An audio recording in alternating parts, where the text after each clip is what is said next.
Assalamualaikum warahmatullahi wabarakatuh. Di video kali ini, Bu Linda akan memberikan penjelasan mengenai tugas akhir sosiologi untuk kelas 12 nanti ya. Jadi untuk tugas akhir sosiologi, kalian diharapkan membuat laporan ya, atau bentuknya itu portofolio ya.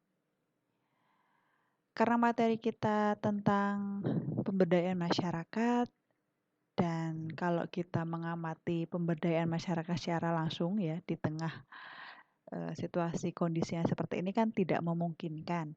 Jadi saya ubah ya, tidak mengamati pemberdayaan atau tidak mengevaluasi pemberdayaan masyarakat, tetapi kalian membuat ide ya, ide program pemberdayaan masyarakat. Nah, tentunya sebelum membuat ide ini, kalian harus tahu dulu karakteristik masyarakat yang ada di daerah kalian ya. Kemudian kira-kira apa yang bisa dikembangkan atau menjadikan ide untuk program pemberdayaan masyarakat daerah kalian. Nah, untuk formatnya nanti kurang lebih seperti ini, yang pasti ada identitasnya ya. Kemudian untuk formatnya ini saya buat sederhana saja ya, agar lebih efektif gitu, dibuat yang poin-poin yang penting saja. Yang pertama adalah judul ya, judulnya nanti silahkan kalian tulis judulnya itu tentang apa, ide program pemberdayaan masyarakat di daerah kalian itu apa, dan jangan lupa dilengkapi nama desanya ya, diikuti kecamatan dan kabupatennya. Kemudian pendahuluan ini Bu Linda berikan poin-poin ya. Ada yang pertama itu latar belakang, yang kedua itu rumusan masalah, dan yang ketiga atau C itu tujuan pemberdayaan.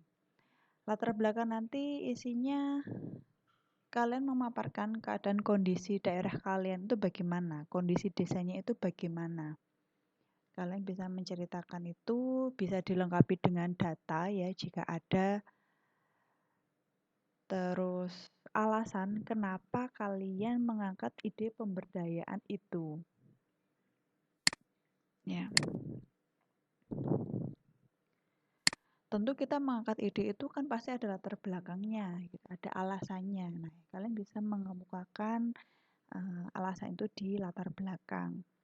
Kemudian untuk rumusan masalah ini masalah apa yang ada dalam masyarakat daerah kalian ya, hingga itu tuh perlu diberdayakan. Nah, nanti bentuknya berupa kalimat pertanyaan. Untuk rumusan masalah bisa kalian membuat rumusan masalahnya 1 atau 2 ya, nggak usah banyak-banyak, yang pokok saja.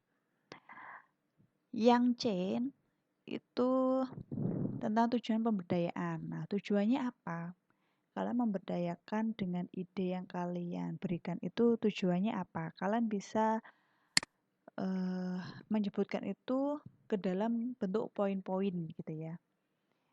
Jadi bisa poin 1, 2, atau 3. Kalau tujuan pemberdayaan bisa lebih dari 1 boleh, ya minimal 1. Kemudian landasan teori. Landasan teori ini nanti berupa konsep ya. Konsep itu nanti kalian cari konsep itu penjelasannya dari ahli ya. Misal contoh. Misal judul ide pemberdayaannya itu pemberdayaan masyarakat Kampung Inggris sebagai destinasi wisata edukasi, itu misalnya judulnya itu.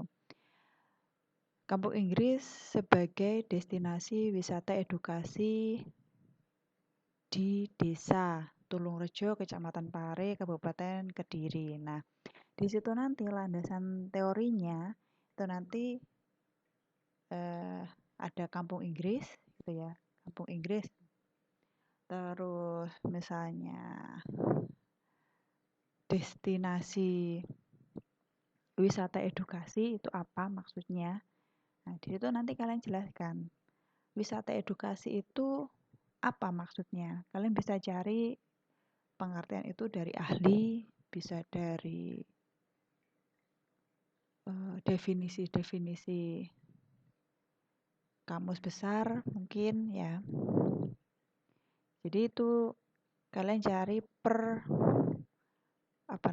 konsep gitu, sesuai dengan ide yang kalian angkat. Untuk di situ misalnya ada nama desa, kecamatan, kabupaten nggak usah ya, tidak usah ditulis karena itu sudah jelas. Cukup konsep yang ada di ide pemberdayaan kalian. Nah, bisa juga berisi data-data secara umum. Nah, ini kalau untuk landasan teori ini bisa lebih umum ya, tidak, karena itu kan tujuannya itu agar orang yang membaca itu tahu gitu loh, yang namanya destinasi wisata edukasi itu maksudnya apa gitu loh. Kampung Inggris itu maksudnya apa gitu. Kampung yang isinya orang-orang bule kah, atau kampung yang namanya kampung Inggris, atau yang bagaimana. Nah, di situ kalian bisa menjelaskan agar orang lain yang membaca tulisan kalian itu tahu gitu maknanya, agar selaras dengan penulis atau kalian yang membuat laporan itu.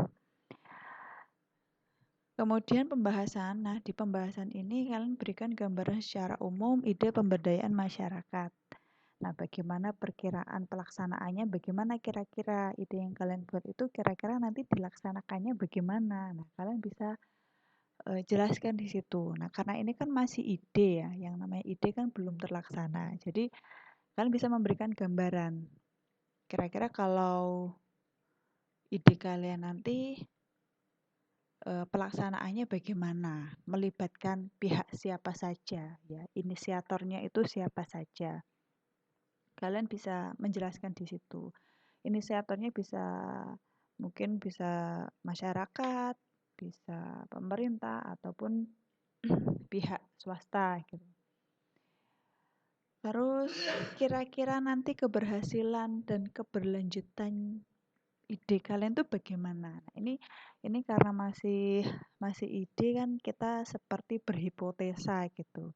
Bagaimana ide kalian nanti bisa meyakinkan dan bisa terlaksana gitu. Seperti kalian mencari investor gitu. Bagaimana kalian bisa meyakinkan orang lain untuk setuju dengan ide kalian dan melaksanakan ide itu ya.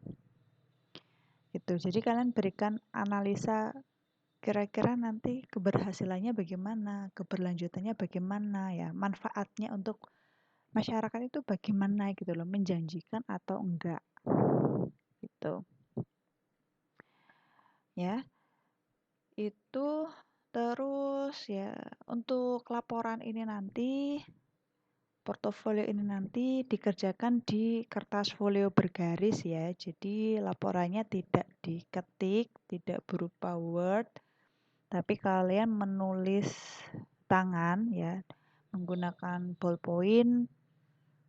Kemudian jangan lupa untuk kertas folionya samping kanan dan samping kiri itu diberikan garis tepi ya, agar lebih rapi dan agar Bu Linda juga bisa mengkoreksi dan membacanya itu bisa semangat gitu ya. Jadi kalau tulisannya rapi gitu kan jadi semangat. Kemudian untuk deadline-nya pengumpulannya nanti sampai akhir Februari. Jadi untuk pembelajarannya nanti Bu Linda perkirakan Februari itu kita sudah selesai pembelajaran. Setelah itu sudah selesai materi kita yang kelas 12. Setelah itu kita bisa melanjutkan pembahasan soal-soal gitu. Nah, Februarinya nanti tanggal 26 Februari ya. Jadi kalian bisa mulai mengerjakan atau mencicil ya pekerjaan ini dari sekarang. Jadi kalau misalnya jangan jangan sistem kebut semalam, besok dikumpulkan baru malam dikerjakan. Idenya belum dapat pula gitu. Gitu ini Bu Linda berikan formatnya sedari sekarang, jadi masih ada waktu 1 bulan ya untuk mengerjakan ini. Kalian bisa mempersiapkannya dengan baik. Nanti kalau sudah selesai dikumpulkan di sekolah ya, di mejanya Bu Linda. Jadi itu ya untuk penjelasan tugas akhir sosiologi ya untuk kelas 12. Apabila ada yang ditanyakan atau kurang jelas, kalian bisa bertanya lewat WA pribadi ke Bu Linda atau di grup kelas silahkan. Ya. Oke, untuk penjelasannya Bu Linda akhiri. Apabila ada salah ya Bu Linda mohon maaf. Akhir kata, wassalamualaikum warahmatullahi wabarakatuh.